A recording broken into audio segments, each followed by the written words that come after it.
Историята, която ще ви разкажем сега, има много силна вяра. Тази огромна, непоколебима убеденост и дух, които те карат и в най-тъмната нощ да обърнеш глава към небето, за да съзреш звездите. И ако казват, че вече си постигнал победата още в мига, в който си повярвал, че тя е възможна, то предстои да ви запознаем с един истински победител. Той носи името Александър и е на 25 години. В последните 3 от тях Александър води своята битка да се изправи от инвалидния стол и няма никакво намерение да се отказва преди да е постигнал победата. За тази негова устременост ще си поговорим сега с Виолета Димитрова от Велико Търново. Нека я посрещнем с аплодисменти. Здравейте, Виолета! Много ми е приятно да се запознаем. Как сте? Радвам се, заповядайте. Виолета, добре дошла в студиото на Предай нататък. По каква линия се познавате ти и Александър? С Александър сме трети братовчеди, но не сме се виждали от много години. От колко време? Ами от деца. Сериозно? Да. И той дори не си ме спомня. Но... Що за човек е той? Ами той е много лъчезарен и много усмихнат човек. Много силен дух има. Всъщност този инцидент, който му се случи, последната 1 година ни поднови отношенията отново. Макар и само в социалните мрежи. Направи ми силно впечатление колко е борбен и колко е решен да се справи с проблема. А има ли реално шансове да се справи с този проблем и да се изправи отново на крака? Всички лекари казват, че има такава възможност, дават големи надежди, но трябва да му бъдат пресадени стволови клетки. И това е много сложна операция и са необходими много средства за нея, но той не се отказва и дори сам е подел много инициативи да помогне. Има страница във Фейсбук "Да помогнем на Александър". Също така в Павликени от общината му бяха помогнали със средства, бяха правили благотворителни концерти за него. И също и DMS имаше кампания, също той я организира. Истински боец. Страхотен боец. Възхищаваш му се. Да. С гордост носи името Александър. С каква идея потърси екипа на Предай нататък? Ами след инцидента разбрах, че има мечта да отиде на Кръстова гора и исках да го усмихна още повече. Ако може да сбъднем и тази негова мечта. Предлагам ви да отпътуваме сега заедно към Бяла черква, за да се срещнем с Александър и да споделим с него опияняващото усещане от това да очакваш чудото, докато сбъдваш една своя мечта, родена от вярата. Вижте историята, на която дадохме името "Да мечтаеш под звездите на Кръстова гора".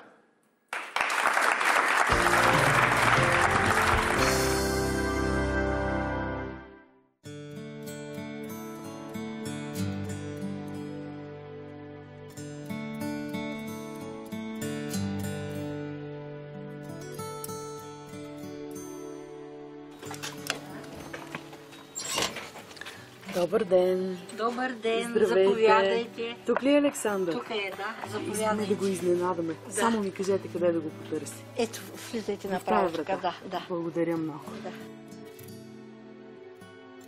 Ехо! Александър! Аз съм. Здравей! Здравейте. Вие сте герой в Предай нататък. Мале, направо много съм изненадан. Как сте, Александър? Ами, добре. Пред компютъра. Ами, в момента съм пред компютъра, да, тък му влязох.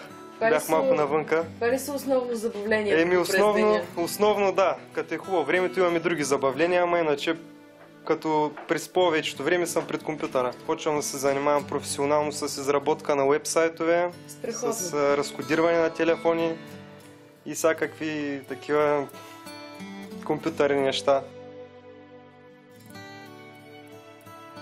Как се промени животът ти в последните 3 години? Какъв беше преди това? Ами, бях едно обикновено момче на 23 години преди да пострадам. Учех висше образование в Русе, задочно обучение, в същото време и работех в фирма в Павликени.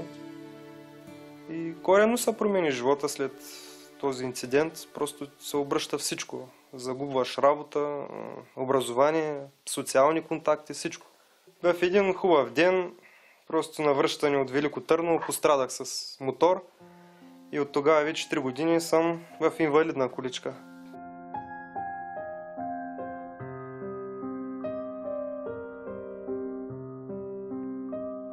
Какво си спомняш от самата катастрофа, Алекс?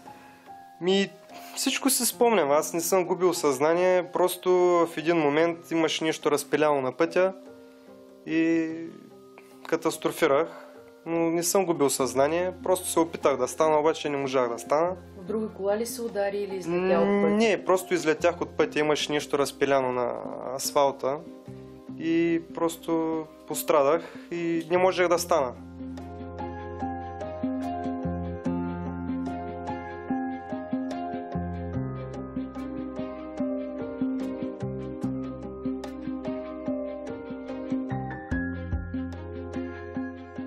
Обадиха ми се от негови приятели и казаха: ела, Лелю, Таню, да отидем до Търново, до болницата, Сашко нещо е станало. Някаква съвсем лека, дръскотина има по тялото, паднала е с мотора. А аз като отидох, казаха, че нещата са много сериозни. Има удар в гръбнака, 6-7 гръден прешлен. И доктор Гецов, който тогава беше директор на болницата, каза, че трябва спешно да се направи операция. В коя болница получи първа помощ? Във Велико Търново, болница Стефан Черкезов. Там ми направиха спешна операция за поставяне на титаниева стабилизация в гръбнака. И 10 дни бях в болница, като уверението беше, че трябва да проходя. Просто, че мине повече време и трябва да проходя. Минаха така няколко месеца. Видях, че няма подобрение и почна да търся друга алтернатива в София по по-големите болници.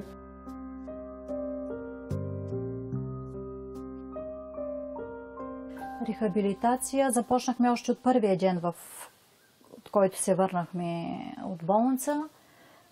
Има много добър рехабилитатор в Павликени, който се съгласи да идва в къщи.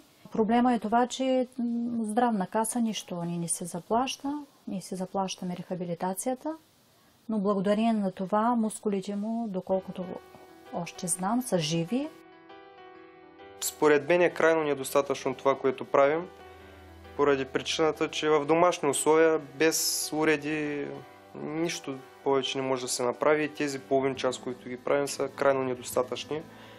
И освен рехабилитацията, ще ми трябва и трансплантация на стволови клетки. Вероятно си проучвал възможностите. Да, възможности има в чужбина. Проучил съм доста, на много места съм пращал оферти, питал съм писма и съм си избрал дори клиника в Гърция, защото е по-близо и цената по-ме устройва. Пращах ми до комисията за лечение в чужбина писмо да ми отпуснат средства, обаче за съжаление имам отказ с мотива, че трансплантацията на стволови клетки тук е забранена. В България е незаконно и не се извършва, а и защото е експериментално лечението. И обърнахме се и към Български дарителски форум да ми създадат СМС за дарения.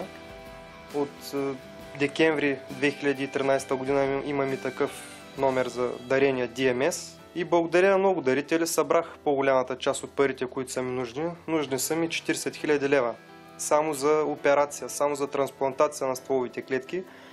После отделно ще ми е нужна и голяма рехабилитация и продължителна. 30 000 лева съм успял да събера за тази една година, остават ми още 10 000 лева да събера само за трансплантацията. Страхотен резултат. Аз мисля, че благодарение на усилията на моите приятели, имаше няколко концерта, които организираха и успяхме да съберем голяма сума пари от напълно непознати хора, главно по интернет. Това означава ли, че едни 10 000 лева те делят от означава най-голямата ти мечта? Означава до някъде, поне ще предприемам някакво лечение, защото сега 3 години аз не съм предприел нищо. за тези 3 години и няма как да се оправя през това време. Само за него се моля. Единствено да проходи, защото това му е най-голямата мечта. Аз вярвам, че ще стане.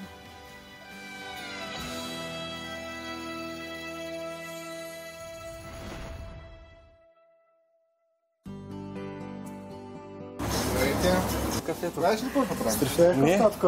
Не. Ще водим на палатка. На Света гора. Ого! Сашко да палатка. Нали имаше големи мирации за там? Щом казвайте, с вас съм. Как ти е името? Александър. Да, Александър. Господа те благослови. Само вярвай и ще се спасиш, ни казва Господ Исус Христос. Невъзможното за човеците е възможно за Бога.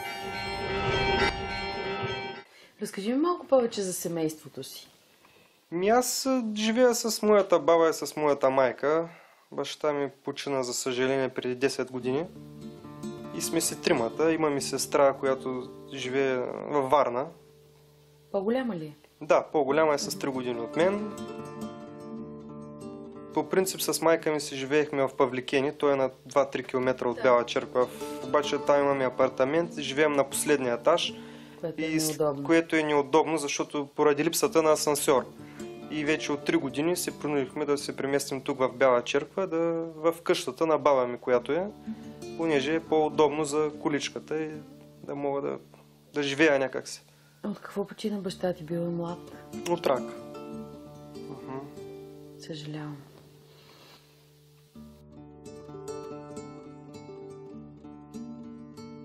Съпруга ми беше перфектен баща и съпруг. 3 години продължи болестта му. Откриха му рак на белия дроб. Децата го понесоха много тежко.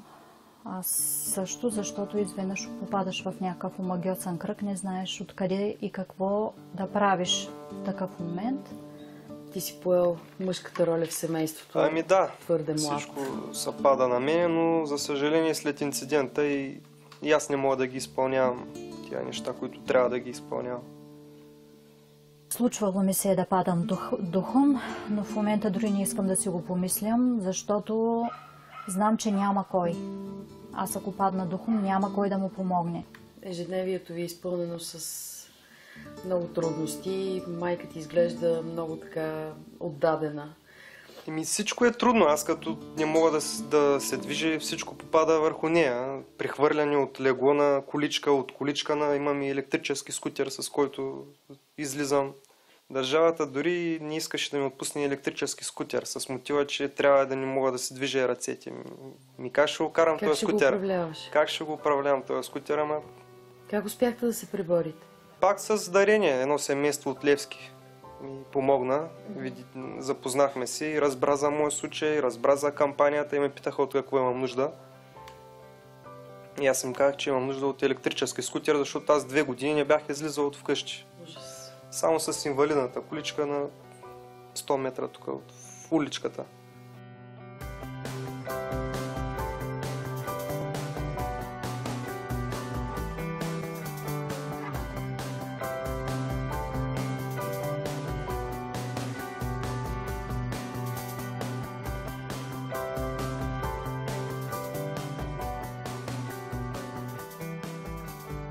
Хората, които ти бяха приятели преди инцидента, са ти приятели Абсолютно, сега. да, абсолютно. Всичко може да се каже както преди, с малки изключения. Никой не те е разочаровал? Не, в никакъв случай, не. Просто са плътно до мене и са с мен и ми дават сили да продължавам напред. Неговите приятели са много лъчезарни. Идват, вземат го с количката, качват го в колата, водят го на кино, на заведения, навсякъде. За какво си мечтаеш, освен за най-важното да проходиш? И да си продължи както предишния ми живот. Просто да продължа да следвам работа, да, и може би семейство в бъдеще вече, в бъдещето време. На него му се ходи и до някоя историческа местност. На Рупите наскоро ходихме, той никога не беше посещавал такова историческо място. Той боготвори също баба Ванга, защото чете много нейни книги. До такива по-исторически места би го завела. Виждам, че не си се примирил с съдбата си не. и си твърдо решен да промениш нещата и да се върнеш в света на ходещите. Със сигурност ще го направя. Просто няма да разочаровам никой. Може би ще отнеме още някой друга година, обаче със сигурност ще се оправя.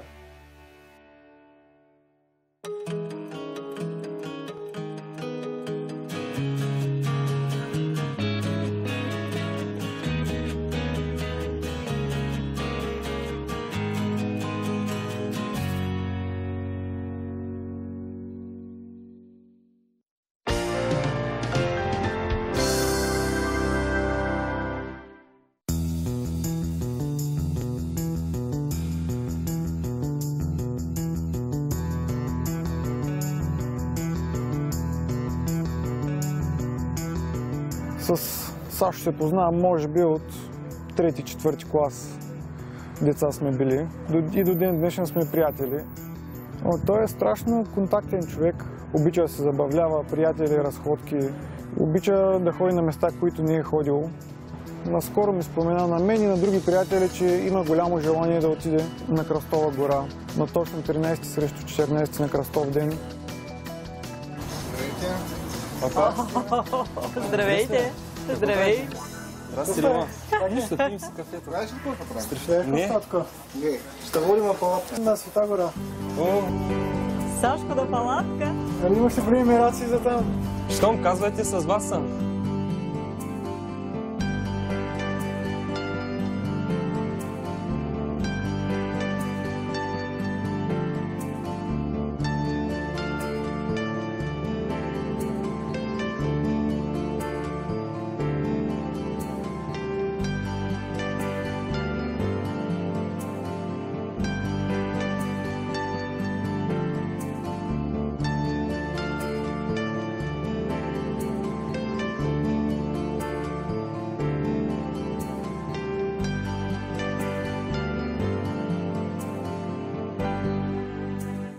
Здравейте, вие ли сте Александър? Аз съм Александър, да. Разбрах за вас от предаването, приятно ми е. Много ми е приятно. Аз съм също. иеромонах Серафим, служител от 10 години в тази света обител. Заповядайте да ви разберем из манастира, да седнем в някой параклис, да ви разкажем за историята, за чудесата, които са ставали тук, а после може да отидем до чудотворния кръст, който е тук на Кръстова гора. Добре, много ви благодаря. Идваме след вас.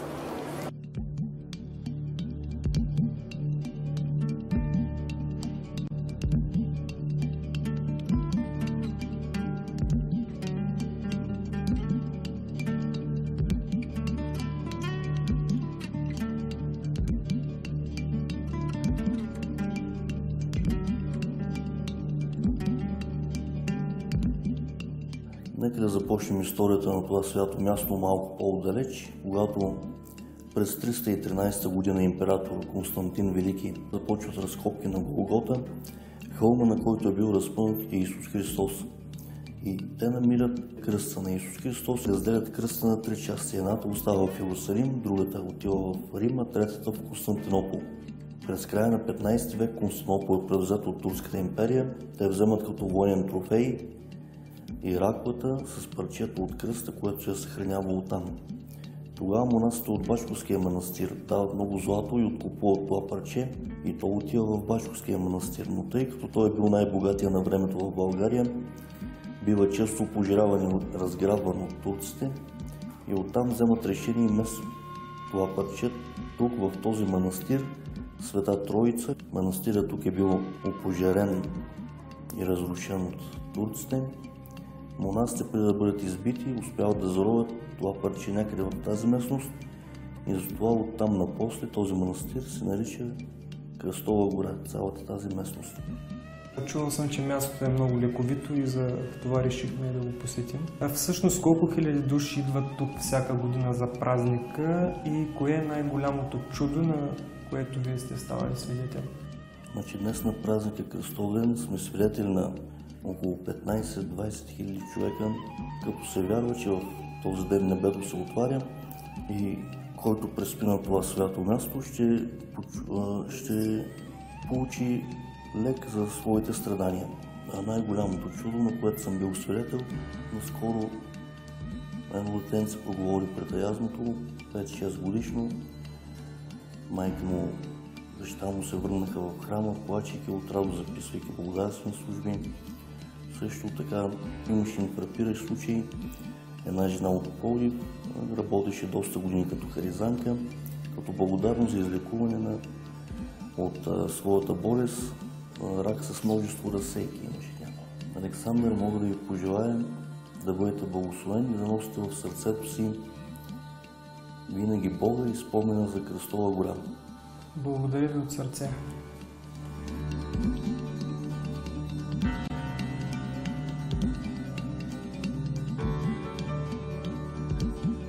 Преди инцидента, сякаш че Сашо не беше чак толкова религиозен, не се е интересувал толкова от някакви свети места, манастири, светци. Но след инцидента се усети значителна промяна в поведението му и в отношението му към църквата.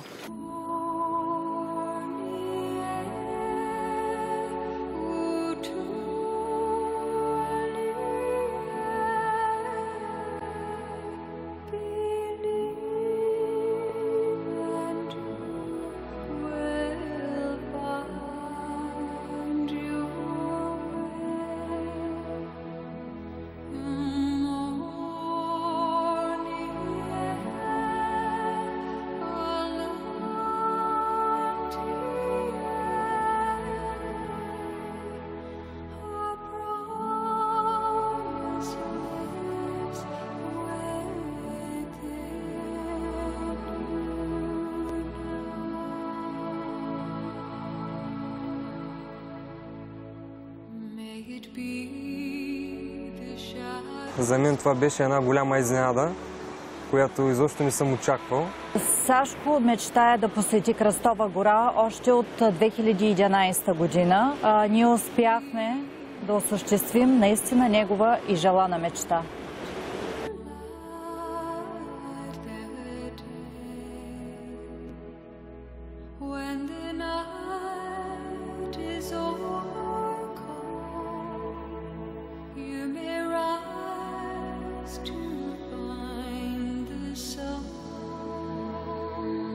Много да обичам, мама.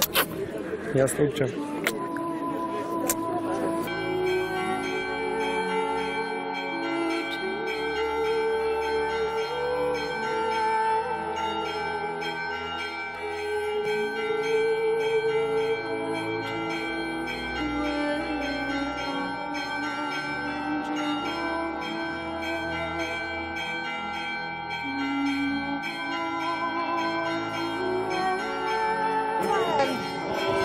Как си името? Александър. Господа те благослови. Силата и благодатта на Светият Кръст Господен да те осени. Само вярвай и ще се спасиш, ни казва Господ Исус Христос. Невъзможното за човеците е възможно за Бога. Отправяме молитва и преподаваме Божие благословение на теб за здраве, изцеление и душевно спасение. Да си жив и здрав. Благодаря ви. Честит празник! Аз вярвам, че ще получа изцелението, което търся и пожелавам на всички, които имат нужда да вярват.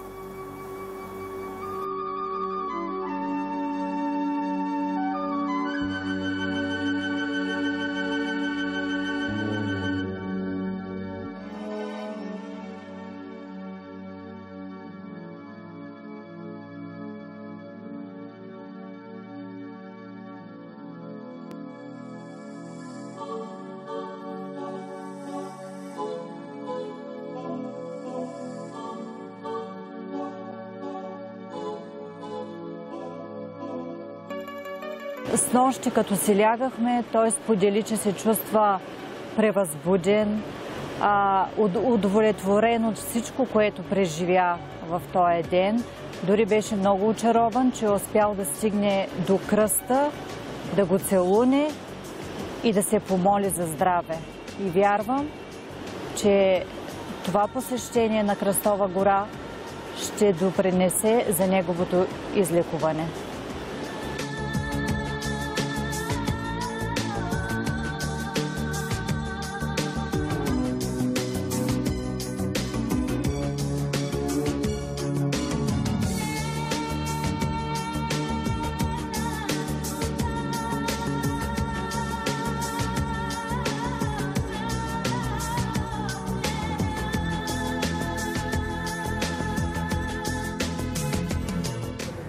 Ами, той е доста борбена личност и всички приятели, наши приятели, включително и аз, включително и Сашо, вярваме, че той скоро ще е на крака.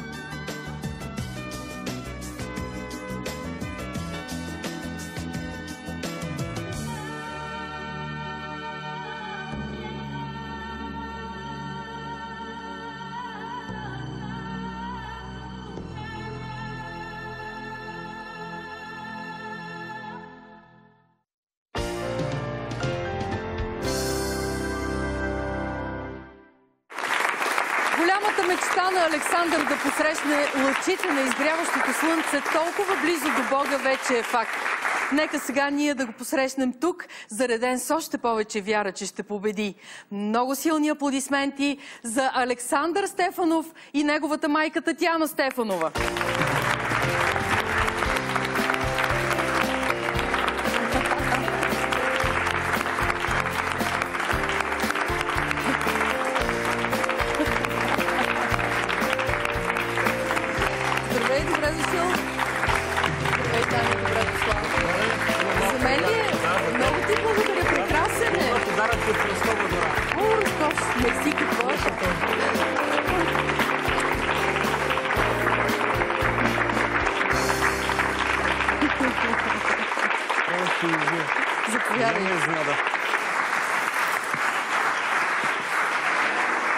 Александър, очакваш ли, че точно Виолета стои зад появата ни в живота ти? Изобщо не съм и предполагал. Изненадан си? Много съм изненадан. Приятно, надявам се. Естествено. Какво е усещането да си на Кръстова гора точно на кръстов ден и да изживееш сбъдването на една мечта? Не мога да го опиша усещането, но само мога да кажа, че беше много приятно. Изненадан съм и много приятно. Имахме срещи с митрополит Николай, който ми вдъхна така допълнителна вяра и надежда, че аз ще се възстановя в много скоро време. И така. Всички от екипа на Предай нататък ти стискаме палци. Това, което най-силно впечатлява в твоята личност е непоколебимата ти решимост да победиш и да постигнеш целта си. Имам ли друг избор? Аз съм виждала хора, които са загубили вярата си. При мен няма как да се случи това нещо. Имаш и подкрепата на своите приятели, на близките си хора, на майка ти, която е неотлъчно до теб. Имам голяма подкрепа на много хора и просто няма да ги разочаровам. Какво означава за теб тази подкрепа, Алекс? Ми означава много, означава всичко и искат да ме видят пак на крака отново. След сбъдването на твоята мечта да видиш Кръстова гора, мисля, че съвсем наближава момента, в който ще направиш решаващата крачка. Точно така. Още утре ще направим първата крачка към бъдещето възстановяване. Утре пътуваме за Гърция, където ще се извърши първата трансплантация на стволови клетки и после с много интензивна рехабилитация и с още трансплантации трябва да проходя. Стискам ти палци. Успех. Много ви благодаря. Знам, че ще се справиш. Това означава ли, че сумата за предстоящата трансплантация на стволови клетки и пътуването ви до Гърция вече е събрана? Ами, за съжаление, е събрана само сумата за първата трансплантация. За останалите още не е събрана сумата, но трябва да почнем се от някъде да... При това отиване в Гърция, вие ще заплатите само този етап? Само една трансплантация на стволови клетки, да. Това означава, че набирането на средства продължава? Набирането на средства продължава, да, активно в интернет. И... Вярвам в добрите хора, като твоя съгражданин, например, от град Павликени, Анатолий Здравков изяви желание, той е собственик на фирма Ядки Мис А, той изяви желание да те подкрепи, Александър, по пътя към твоята победа, като ти дарява сумата от 1000 лева. Благодаря много. Не съм очаквал. Заповядай. Това е един напълно непознат за теб човек, който така екипа ни потърси и откликна с много широко отворено сърце, вероятно много благороден човек. Просто съм възхитен. Страхотно. Много искам да ме благодаря. Ще го направя и лично. Хубаво е да се запознаете. Със сигурност. Добри хора можеш да срещнеш навсякъде, дори на един малък остров, само от 572 квадратни километра.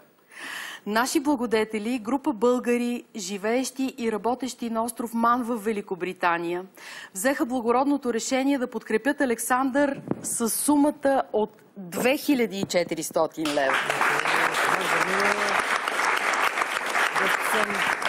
Благодаря много. Просто не знам. Направо съм очарован. Радвам се, че си щастлив. Подкрепата за теб е много важна в този момент. Искам да ти разкажа за тези хора от Великобритания. Те се свързаха с екипа ни и ни разказаха, че са група българи, които са приятели помежду си. Те работят най-различни неща. Между тях има таксиметров шофьор, готвач, работник в рибена фабрика, сервитьорка, студент. Така пъстра група българи, които са приятели помежду си и са взели решението всеки месец да отделят от заработката си в полза на благородна кауза. За нас е огромен комплимент, че те се довериха на екипа на Предай нататък и ни потърсиха с идеята да връчим тези средства на наши герои. Мисля, че... Аз нямам думи, направо остана без този жест говори много за човешкия облик на тези хора. Благодарим ви, приятели, всички добри хора, нашите благодетели в предаването. Изпълвате със смисъл съществуването на Предай нататък в ефира и за това сте най-важната част от нашия екип. Благодаря ви от сърце. Аз също искам да им благодаря. Направи го.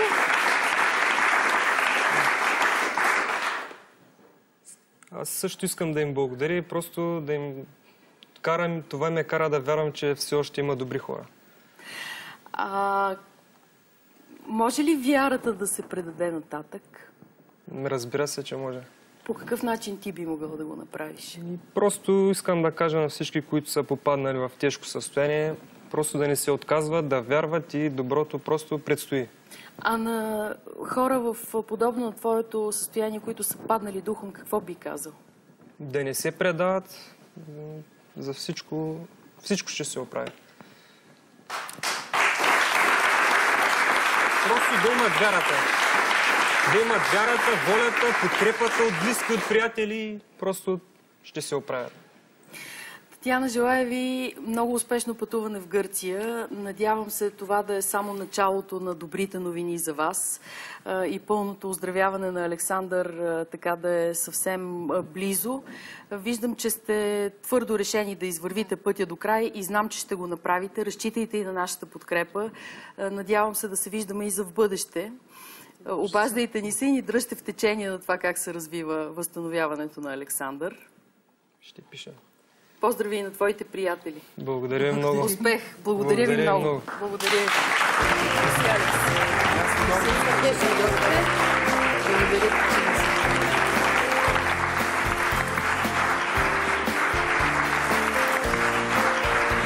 Ако и вие искате да предадете нататък, пишете ми. Направете го още сега. Не отлагайте за утре.